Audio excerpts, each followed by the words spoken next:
दोस्तों, आप सभी का हमारे चैनल अक्सा की आवाज 2 में हार्दिक स्वागत है। अगर आप सबको हमारी कहानी अच्छी लगे तो प्लीज चैनल को लाइक, शेयर एंड सब्सक्राइब करना ना भूलें। हमारी आज की कहानी है बहू हो तो ऐसी।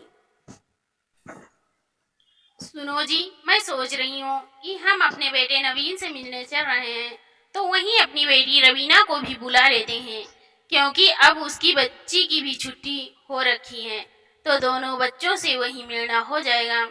अब दोनों भाई बहन एक ही शहर में रहते हैं तो फिर क्यों बेटी को इधर बुलाकर परेशान करना, वो भी अपने भाई भाभी से मिल लेगी। सुमित्रा जी ने अपने पति राम किशन जी से कहा तो राम किशन जी बोले, हाँ भाग्यवान, बात तो तुम सही कह रही हो, दोनों बच्चों से वही मिलना हो जाएगा।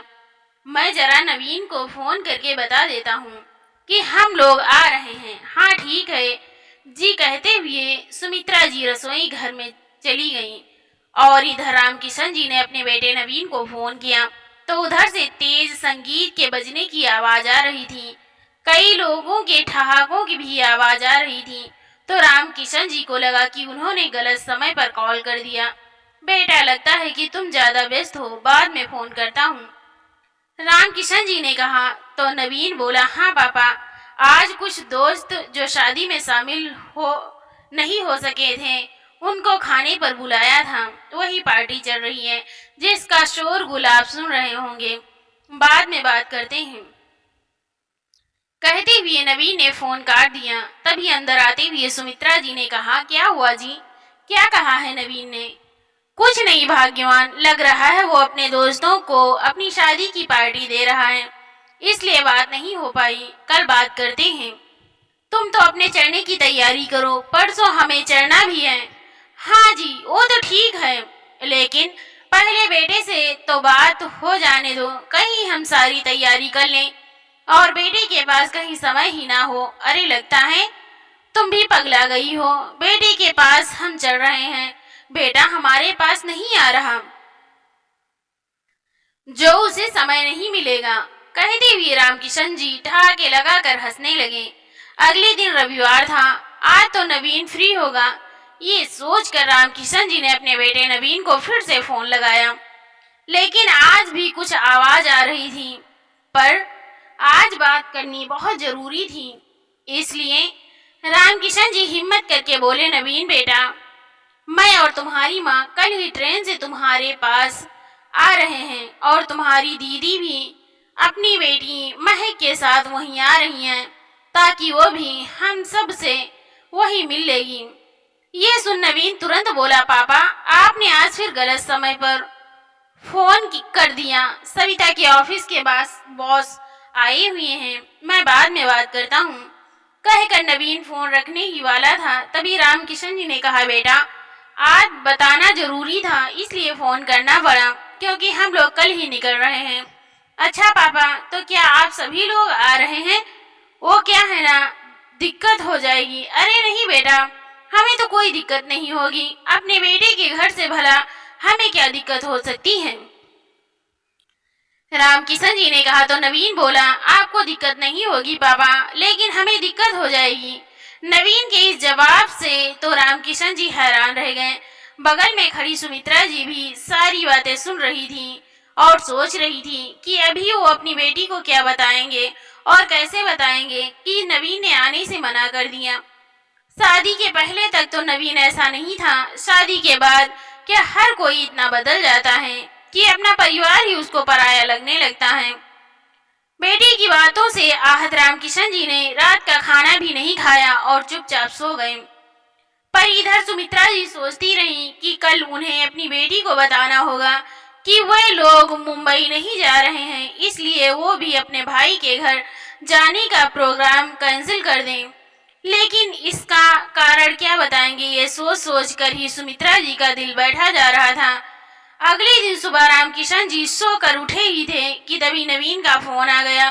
तो कपकपाते हाथों से रामकिशन जी ने फोन उठाया। सॉरी पापा, कल मैंने सविता से बिना डिस्कस किए आपको कह दिया था कि दिक्कत हो जाएगी, लेकिन जब मैंने रात में सविता से बात की तो उसे कोई दिक्कत नहीं है आपके आने से। इसलिए आप लोग अवश्य अपने आने से कोई फेरबदल मत कीजिए। बेटे की बात सुनकर रामकिशन जी चुप ही रहे। तभी सुमित्रा जी ने फोन लेते हुए कहा, हाँ बेटा, हम लोग अवश्य आ रहे हैं, कहकर सुमित्रा जी ने फोन रख दिया और रामकिशन जी को झकझोरते हुए बोली, देखो जी, मैं कह रही थी ना कि हमारी बहू बहुत संस्कारी है, वो सब संभालेगी।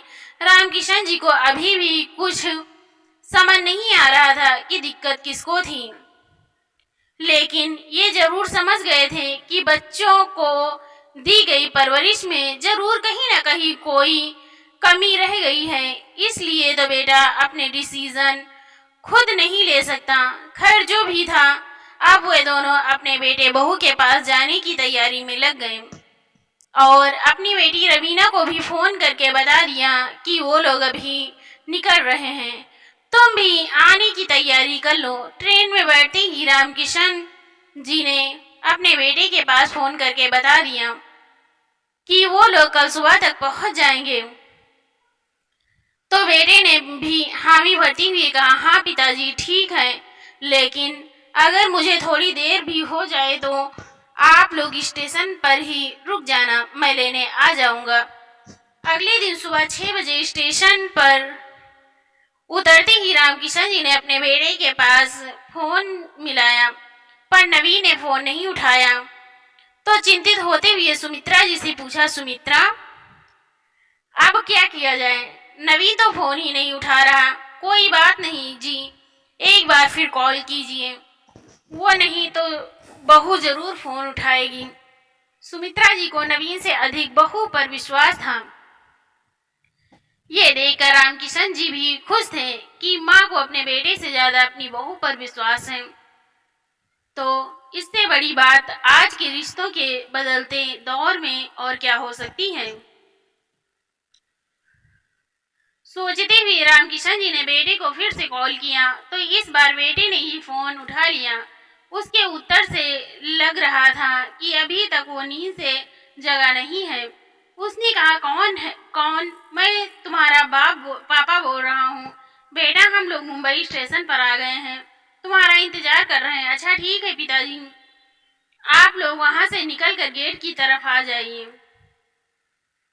तब तक मैं आता हूँ। ये सुनकर रामकिशन जी भी खुश हो गए कि नवीन उन्हें लेने आ रहा है। इसके पहले नवीन जहाँ भी रहता, चाहे पढ़ाई के समय में या नौकरी के समय, वो ट्रेन के आने से पहले ही उन्हें लेने के लिए प्लेटफार्म पर आ जाता था। लेकिन आज पहली बार ऐसा हुआ, खासकर शादी के बाद, कि वो उन्हें रिसीव करने के लिए ट्रेन आने से पहले प्लेटफार्म पर मौजूद नहीं था। इस बार हो सकता है कि काम की अधिकता के कारण रात को देर तक जागना पड़ा हो, इसलिए बेटा नहीं पहुंचा होगा। सोचते हुए दोनों पति पत्नी स्टेशन से बाहर आ गए और वेटिंग रूम में बैठकर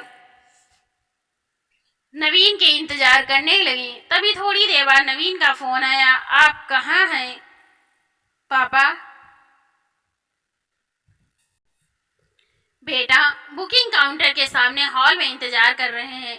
नवीन ने फिर पूछा, किस हॉल में वेट कर रहे हैं? तो रामकिशन जी कुछ बोलते उससे पहले ही फोन कट गया और दोबारा फोन लगाने ही वाले थे कि नवीन उन्हें ढूंढता हुआ वहां तक आ गया। रामकिशन जी ने बेटे की तरफ देखा तो वो गुस्से में लाल हो रखा था। उसने एक टैक्सी की और उन दोनों को लेकर अपने घर की तरफ रवाना हो गया। आज उसने पापा मम्मी को प्रणाम करने के बाद कुछ समाचार नहीं पूछा। पूरे रास्ते सन्नाटा पसरा रहा। सुमित्रा समझ नहीं पा रही थी कि इतनी अधिक बात करने वाले बेटे को आखिर क्या हो गया है। खैर कुछ समय बाद नवीन रामकिशन जी व सुमित्रा जी को लेकर अपने फ्लैट तक पहुंच गया और उन्हें लिविंग रूम में छोड़कर स्वयं बेडरूम में चला गया। वहां बहू अभी सोई हुई थी। वो हड़बड़ा कर उठी और तुरंत बाहर लिविंग रूम में आकर उसने रामकिशन जी और सुमित्रा जी के पांव छुए और वापस चली गई। तभी नवीन ने बाहर आते हुए कहा, पापा उस वक्त तो मैं कुछ नहीं बोला कि क्या स्टेशन पर आपसे झगड़ा करूंगा, लेकिन आपको कितनी बार फोन किया, आपको फोन तो रिसीव करना चाहिए। मैं इतनी सवेरे उठकर आपको लेने स्टेशन गया था और आप है कि कॉल ही नहीं रिसीव करते। आप भी अजीब हो गए हैं। नवीन का व्यवहार देखकर रामकिशन जी हतप्रभ थे। उन्होंने स्वयं को दोषी मानते हुए कहा, सॉरी बेटा, थोड़ा इस उम्र में श्रवण दोष और स्टेशन पर शोरगुल के कारण फोन रिसीव नहीं कर सका। नवीन की आवाज तेज होते जा रही थी। आप जानते हैं पापा, ऑफिस का काम निपटाने के लिए रात देर तक जागने के बाद भी सुबह जल्दी उठकर मैं आपको लेने गया और आप इतने लापरवाह हैं कि फोन भी नहीं उठाते। बाहर खड़ी नवीन की बहन रवीना और उसकी बेटी महक ये सब सुनकर अवाक रह गईं।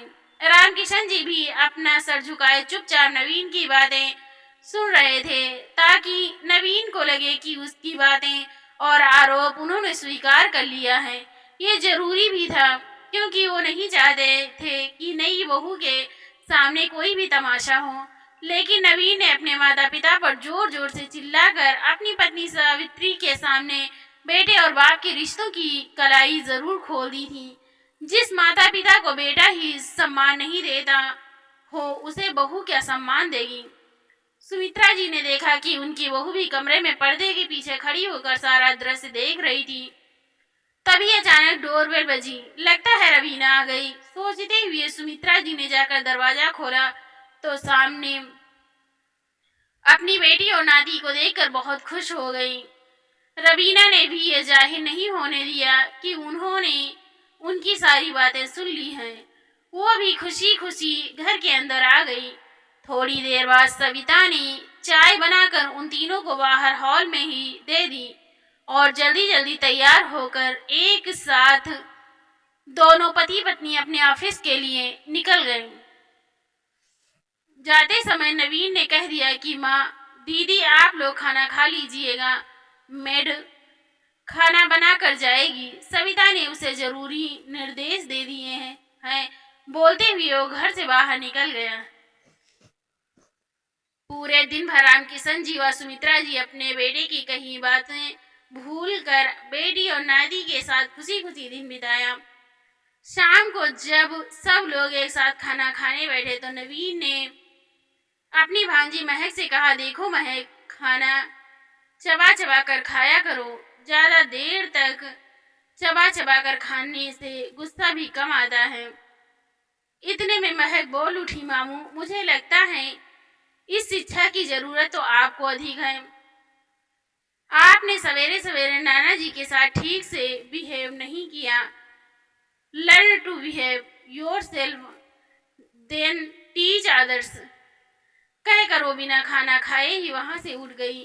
तभी रवीना ने अपनी बेटी को डांटते हुए कहा, महक, बड़ों से ऐसी बात करते हैं क्या? मामा, पहले बड़ों को समझाओ फिर मुझे बताना। कहते हुए महक तेजी से अपने कमरे में चली गई और जोर से दरवाजा बंद कर दिया। भैया, मैं अपनी बेटी की तरफ से आपसे माफी मांगती हूँ।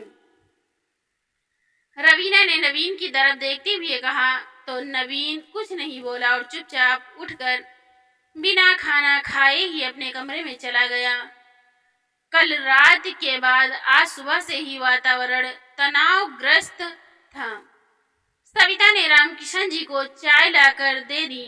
रात में उसके और नवीन के बीच क्या हुआ किसी को नहीं मालूम था, परंतु कुछ तो ऐसा हुआ था जिसकी प्रतिछाया उन दोनों के चेहरे पर सुबह भी दिख रही थी। सविता नवीन को भी चाय देकर चली गई, लेकिन नवीन ने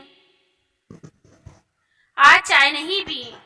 चाय वैसे की वैसे रखी रही। थोड़ी देर बाद सविता बाथरूम से निकलने के बाद तेज स्पीड से तैयार हुई और जाकर डाइनिंग टेबल पर बैठ गई तो नवीन ने ही किचन से नाश्ता लाकर सविता के सामने टेबल पर रख दिया।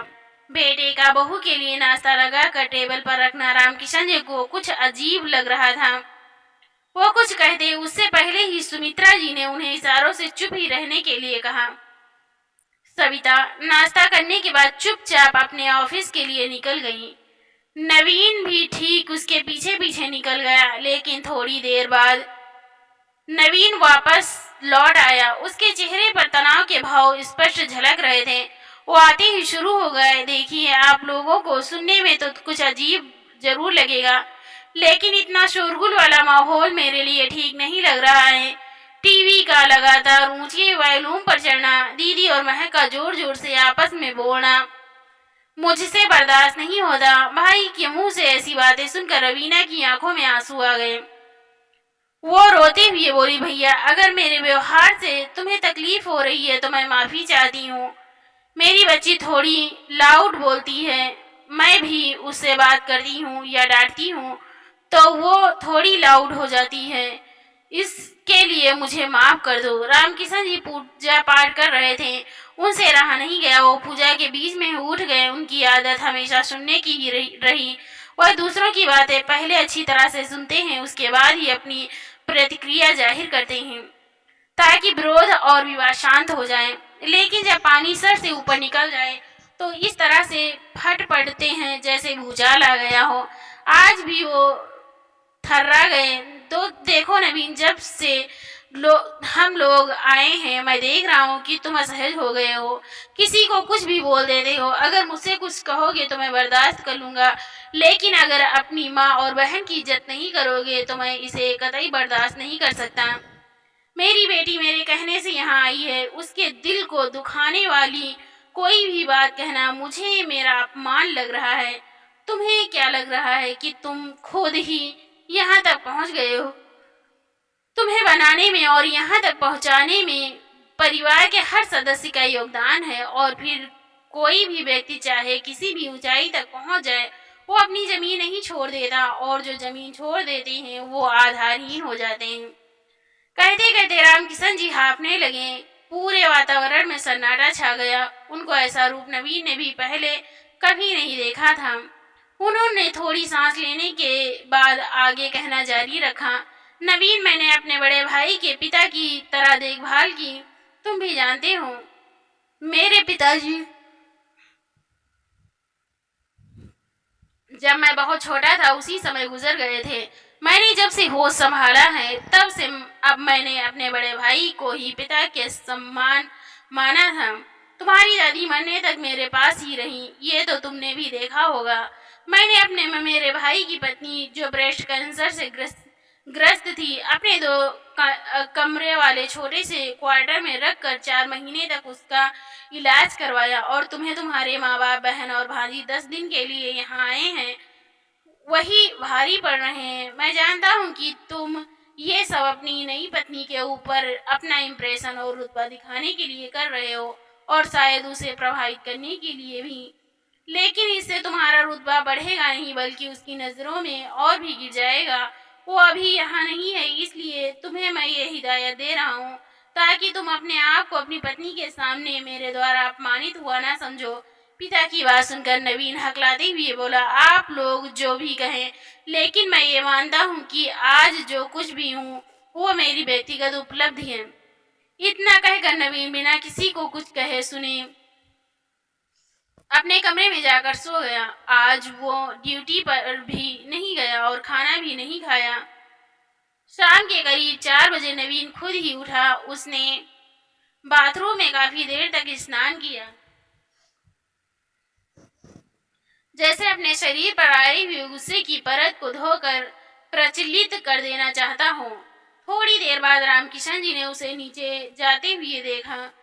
उसने अपनी बाइक निकाली और बाहर निकल पड़ा। कभी कभी तनाव में लोग लंबी ड्राइव के लिए निकल जाते हैं ताकि तनाव थोड़ा कम हो जाए। रामकिशन जी या सुमित्रा जी से उसने कोई बातचीत नहीं की। वो तो बस एक तरह से अपरिचित अतिथि बने हुए थे जो दिनों को गिन गिन कर निकाल रहे थे। रात के करीब 8 बजे नवीन और सविता दोनों ने घर में प्रवेश किया। नवीन के हाथ में एक बड़ा सा डब्बा था, साथ में एक पॉलीथीन बैग भी थी। आते ही वो डब्बा उसने महक के हाथों में थमा दिया, पॉलीथीन का पैकेट अपनी माँ के हाथों में दे दिया और अपने पिताजी के पास बैठते हुए बोला, आज सुबह के बिहेव के लिए मुझे माफ कर दीजिएगा। पापा कहते कहते उनका गला भर आया। उसने रामकिशन जी का हाथ अपने सर पर रखते हुए कहा, पिताजी, जब मैं तमन्नाओं में रहता था तो आप मेरे बाल सहलाया करते थे, क्या आज मेरे बाल नहीं सहलाएंगे? ये सुन रामकिशन जी की आंखों में भी आंसू छलक आए। तभी नवीन ने कहा, पापा आज सुबह आपने मुझे जो कुछ भी सुनाया वो मुझे बहुत अच्छा लगा था, लेकिन माँ तुमने मुझे क्यों नहीं डरा? तुम बचपन में मुझे डांट देती थी तो मेरे सारे गलत काम सही हो जाते थे। उसने देखा कि सारे लोग चुप हैं। उसने फिर कहना जारी रखा, और दीदी तुम मेरे कहने पर सिर्फ टेसुए बहाने लगी। जब मैं छोटा था तो मेरी गलतियों पर कितना डांटती थी, बोलती थी कि माँ से शिकायत कर दूंगी। हालांकि माँ से कभी तुमने मेरी शिकायत नहीं की थी, लेकिन तुम्हारी इस तरह की धमकी से मैं सीधा होकर रास्ते पर आ जाता था। आज तुमने भी मुझे बदला हुआ समझ लिया, थोड़ा सा भी नहीं डरा और खुद रोने लगी। आज अगर पापा नहीं डांटते तो मुझे कोई डांटने वाला ही नहीं था। ऐसे क्या मैं इतना बड़ा हो गया कि तुम मुझे कुछ कह भी नहीं सकते? कहते हुए नवीन की आंखों से झरझर आंसू बहने लगे। तभी पीछे से किसी ने उसकी शर्ट खींची। नवीन ने पीछे मुड़कर देखा तो महक रो रही थी। आई एम सॉरी मामू, मुझे माफ कर दीजिए, मुझे कल रात को ऐसे नहीं बोलना चाहिए था। तो नवीन ने उसे अपने गले से लगा लिया। कोई बात नहीं बेटा, कभी कभी छोटे भी बड़ों को बहुत कुछ सिखा जाते हैं। तभी नवीन ने फिर से कहा, माँ पापा मैं कितना भी बड़ा हो जाऊं लेकिन आप लोगों के लिए हमेशा छोटा ही रहूंगा। मेरी गलती पर आप लोग मुझे बेझिझक डांट सकते हो, लगा सकते हो। नवीन बोल ही रहा था तभी दरवाजे की बेल बजी तो सविता ने जाकर दरवाजा खोला। दो आदमी एक बड़ा सा कार्टून लेकर अंदर आए। इसमें क्या है बेटा? सुमित्रा जी ने कहा तो सविता बोली, माँ जी इसमें एसी है, रात को आप लोगों को भी गर्मी लगती होगी इसलिए एसी और खरीद लिया। अरे बेटा इसकी क्या जरूरत थी, हम तो 5-10 दिन रहेंगे। क्यों 10 दिन के लिए इतने पैसे बर्बाद किए हैं? नहीं माँ जी 10 दिन नहीं, अब आप हमेशा ही हमारे साथ रहोगे। जब आपके बेटे बहू यहाँ पर हैं तो आप लोग गांव में क्या करोगे? सुमित्रा जी कुछ कहती उससे पहले ही नवीन ने कहा, नहीं माँ अब कुछ और नहीं, आज से आप हमारे साथ ही रहोगे और दीदी तुम भी अब महक की छुट्टियां हमारे पास ही बिताओगी। भाई के मुंह से ये सुन रवीना की आंखों में भी आंसू, खुशी के आंसू छलक आए। इधर रामकिशन जी और सुमित्रा जी भी अपने बेटे के बदले हुए व्यवहार को देखकर बहुत खुश हो रहे थे। आज सबके मन के गिले शिकवे दूर हो चुके थे। तो दोस्तों आपको ये कहानी कैसी लगी कमेंट करके जरूर बताएं। कहानी अच्छी लगी हो तो प्लीज वीडियो को लाइक करें, शेयर करें। तो दोस्तों मिलते हैं एक और नई इंटरेस्टिंग कहानी के साथ। बहुत बहुत धन्यवाद। Thanks for watching.